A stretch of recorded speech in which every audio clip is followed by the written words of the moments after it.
how do you grow your business from the passions that you have or the hobbies that you have? Because that's the easiest way to do it. You already have a shared interest, a shared overlapping reason as to why you guys are both doing something. It's very easy to then turn that into other things.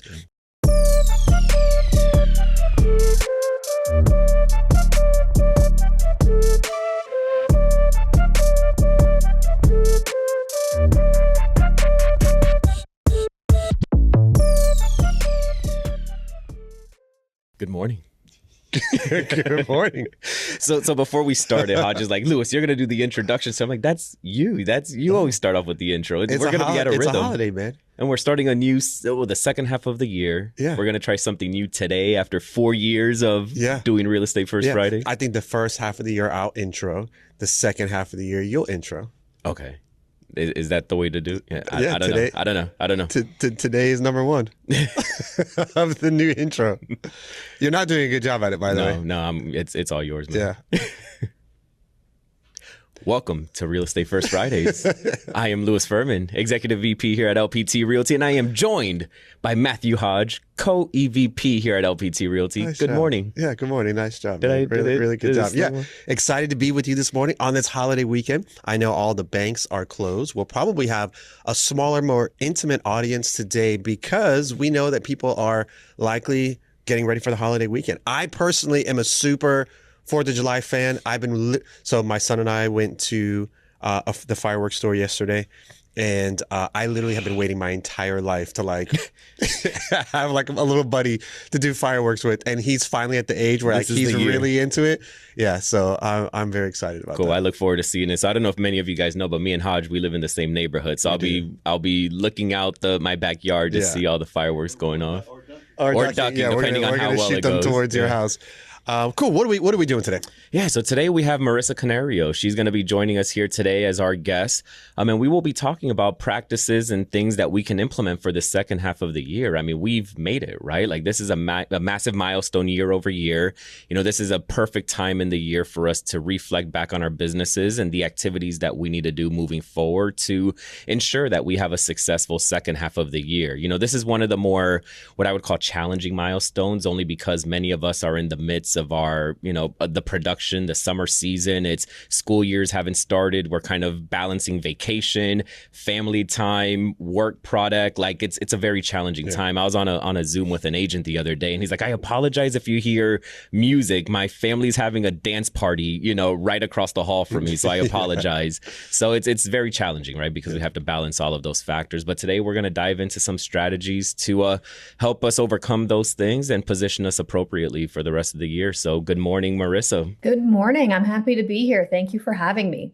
Yeah, absolutely. Yeah, fantastic. Yeah, good to see you. Yeah. And to kind of echo what you're talking through is like when we think about the seasons of real estate, generally summer months are our busiest months. And why is that? Is because that's when people have the most flexibility on being able to move outside of like the school schedule and, things like that. Like that's not always the case, but the majority of the people who are trying to move in the summer months are usually timing a schooling need. And so I know that as we get towards the end of July and August, depending on where you are in the country, things really start to get to the crunch time. They're like, hey, I got to be, accomplish my real estate goal before this because I'm trying to be here by certain dates. Sometimes it's not always so finite, but that's when we see that most. And so it creates this swell of business that happens in the summer, and that's usually a busier months. But at the same time, you're right, our families are out of school. If you do have a family, you have to contend with that rhythm. And so how do you stay productive during that period of time, when that is happening, and then you got to think about during the holidays when real estate transactions slow down, how do you stay more productive? There's a rhythm to each timing of the year. And so curious, Marissa, how are you thinking about this? What can our agents be doing in these summer months to stay productive while their natural home rhythm is changing? Yeah, so it's interesting, Matt, because one of the things that we talk so much about in, my coaching is how in the summer, you're absolutely correct. There are such a volume of transactions happening in the summer, yet for some reason, agents disappear in June. They kind of pop their head back up in September. And then I always joke that from Halloween to the Super Bowl seems to be like an ongoing vacation too, right? So there's such a huge opportunity for our agents to take market share during this time. And one of the things that you mentioned, I think, Louis, you said it the other day, we were on a call and somebody was like, my kids are having a dance party. And one of the things that we have done in our home and across our team is integrating kind of the family vibe of summer, if you will, into the prospecting and lead generation. So I'm lucky enough that my children are a little bit older and they're actually interested in what we're doing. So our son is 10. He puts the open house signs out. He does the door knocking with us. He really, really enjoys it. And so if you have children that are a little bit older, one of the things that we've been starting to do is kind of enmeshing them into the business, into the fun parts, right? That they really enjoy. And I think one of the other things that's such a huge opportunity for prospecting is this is the time of year where all of the events are happening, especially if you live in a state with snow.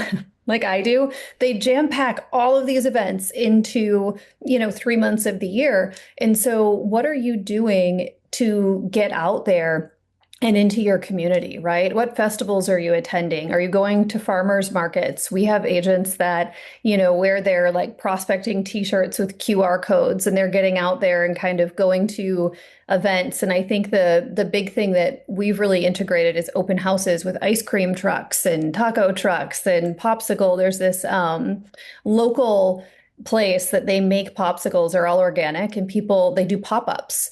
And so what we've done is we've partnered with them to be pop-up locations at some of our open houses. And so I think there's a way that you can get really creative and get into your community and weave the family into it. I love how you talk about those like specific things that you can do during this time of the year, because it really starts off by recognizing that our business throughout the year is not a one size fit glove. There are different moments in the year that we need to reprogram ourselves in terms of how we're communicating with our prospects and communicating with our consumers, because they are also experiencing those changes throughout the seasonal cycles. The activities that we do in those October, November, December months is very different than the activities that we do today, not just because of the, climate that's out there, but also because of how we need to position ourselves with our consumers and what they're about to start experiencing, because they are getting ready to wrap up their summers. And this is the final stretch before they start entering into, these new school years and these new opportunities that arise in their day-to-days.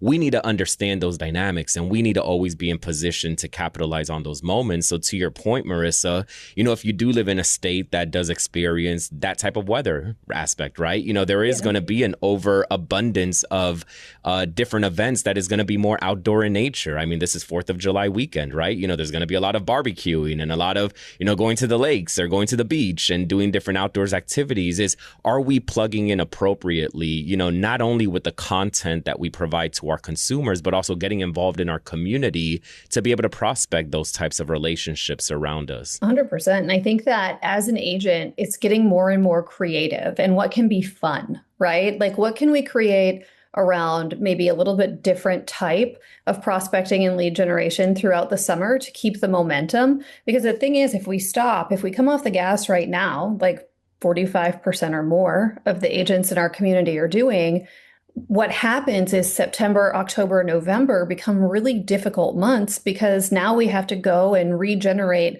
business in September. And we know that there's a 60 to 90 day lead time when we start again. And so if we can infuse some of these activities, I think it's really, really important. And again, it makes it more fun. And we all have this moment, or I do at least, of the kids are out, we're having to, do these things. And so integrating them is really fun. It's turned out to be really exciting. They like it.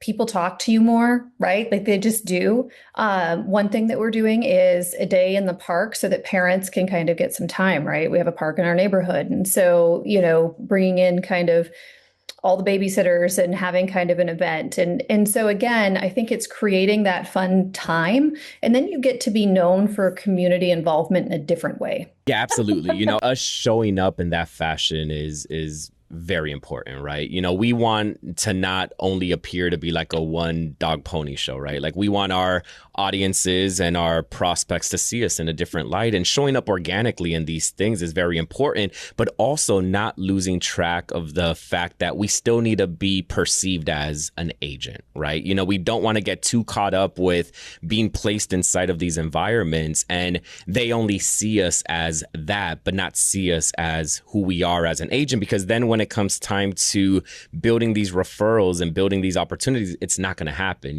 One of the examples that we talk about is this concept called reframing our avatar. If we are out there inside of our communities, like, how do they perceive us? Do our colleagues, do our friends, do our family, do they see us as an agent, or do they see me as Luis, who likes to go jogging here and there and go to pool parties or go to have barbecues? Or, do they see me as that agent? Because the reality is, when they're in their inner circles that I'm not involved with, circles that I don't have contacts with, are they spreading my name inside of those circles to be able to create those opportunities for us, to be able to generate those types of referrals that we so seek inside of this business? Because it is a relationship-based business, but we can't build a relationship unless our avatar is framed accordingly. For many of us who are in social media, if we search our social media feeds, are we showing the activities that we do as an agent? And it's not necessarily just dumping a whole bunch of data here and there. The most effective agents, what they do is show their agent activities that they do in the community, going out there and capturing the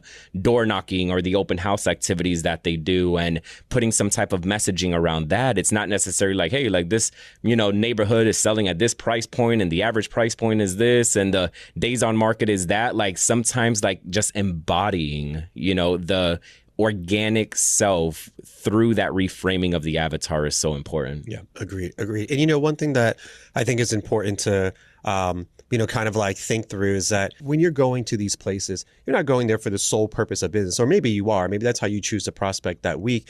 But what you're really trying to do is go to places that you may already be, with a little more intention of thinking, like, how can I also get business from this group of people, right? So if you are into soccer, right, like that's a big thing right now, and you play on that team, do your teammates see you as just, hey, that's the team member, a team member? Or is that, hey, Luis, who, solves my real estate needs, but he also plays soccer? It's about weaving the two together. And that's how you start to pull from those spheres and start to pull from it. Because you don't want to go out there like, asking someone, hey, do you want to buy or sell a house? Like that. Who wants to do that? Like, no one's going to do that with and if you do, that circle's probably going to spit you out pretty quickly, right? Like, no one wants that type of approach. But if you can position yourself as the expert to that group of people by just thinking purposefully on how you can do that, and maybe it's a small t-shirt, maybe it's just something that you do in that sense, then you start to become that go-to person for that sphere at a thing that you would already be doing anyways. And so we've talked about that many times, of how do you grow your business from the passions that you have or the hobbies that you have, because that's the easiest way to do it. You already have a shared interest, a shared overlapping reason as to why you guys are both doing something. It's very easy to then turn that into other things. I know personally, I try to find all of my network and all of my vendors that way. Like, other things I'm doing, like, I really enjoy mountain biking. So if there's a pack of people that I mountain bike with, that, matter of fact, the other day I needed my AC coils cleaned. It was that time for maintenance. I checked that network to see if anybody, and sure enough, there was. Oddly enough, he also is the instructor for my son's Taekwondo karate.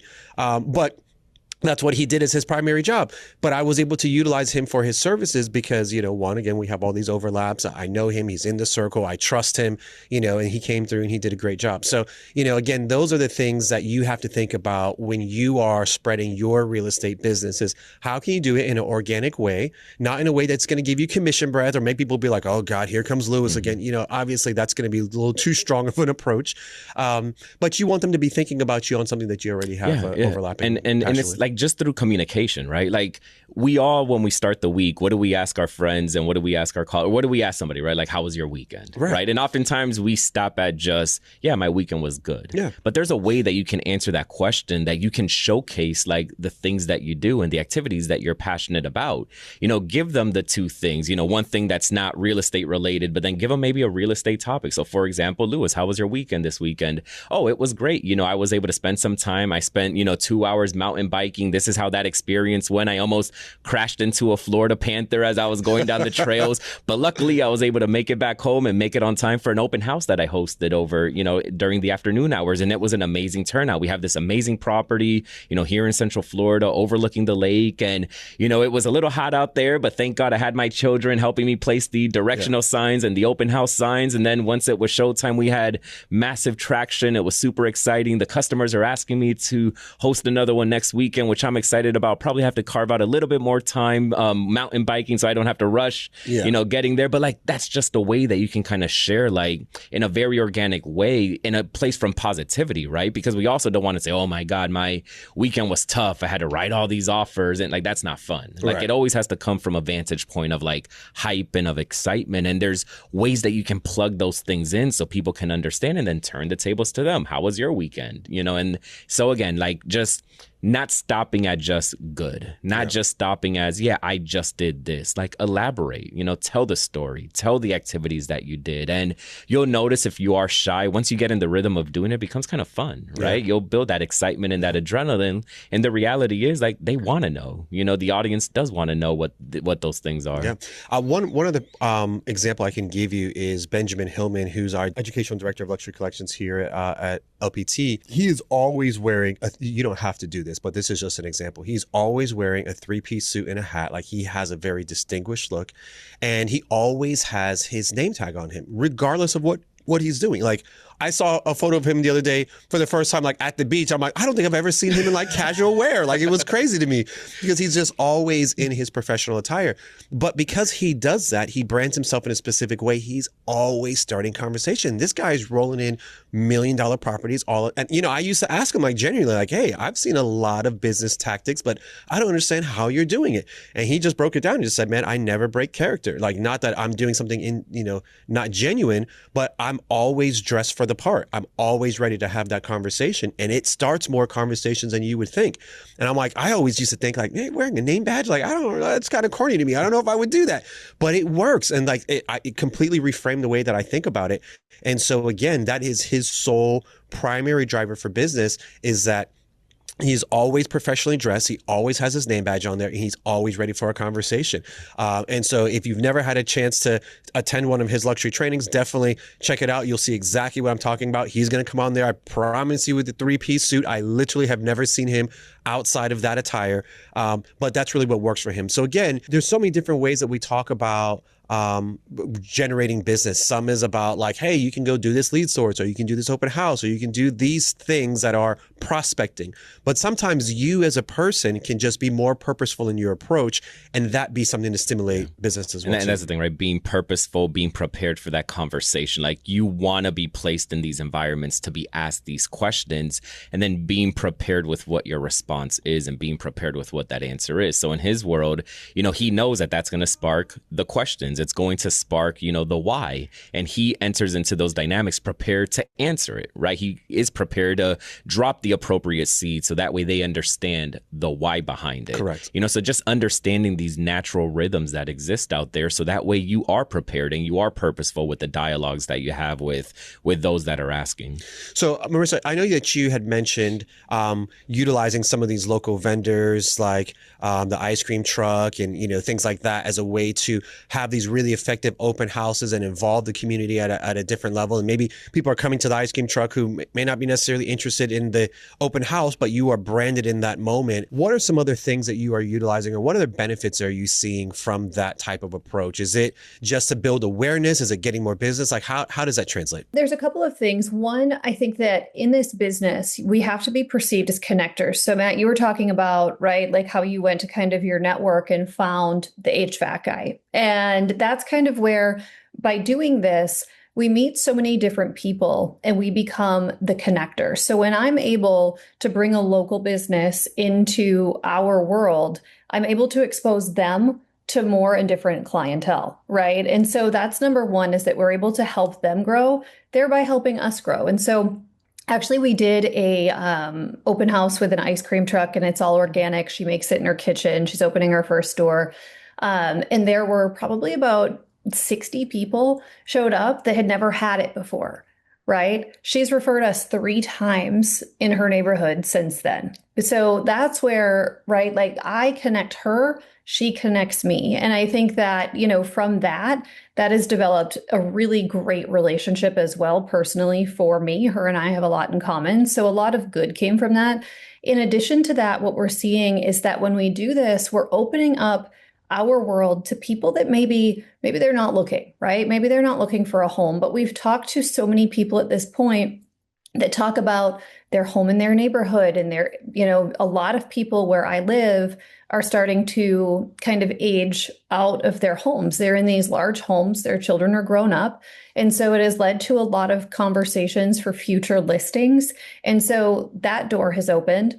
In addition to that, we actually had a neighbor come to just a random party we were at in the neighborhood and said, "Oh my gosh, you're the people that do the ice cream truck. That's so great. I inherited a bunch of land and property and I don't really want it. I want to consolidate it down." And so all of that, from becoming the people that host things for the neighborhood and help other businesses. And so we have seen just a massive change in our business, right? We have probably about 4 listings on deck that will list, by the fall, just from being more integrated. And Luis, you said it, as being purposeful, right? We've kind of become known as the real estate people locally to us, and we didn't do it via any other way than this, right? And then they see our social media and all of that. But to answer that, Matt, it really has changed a lot for us since we've become more purposeful in this way in the community.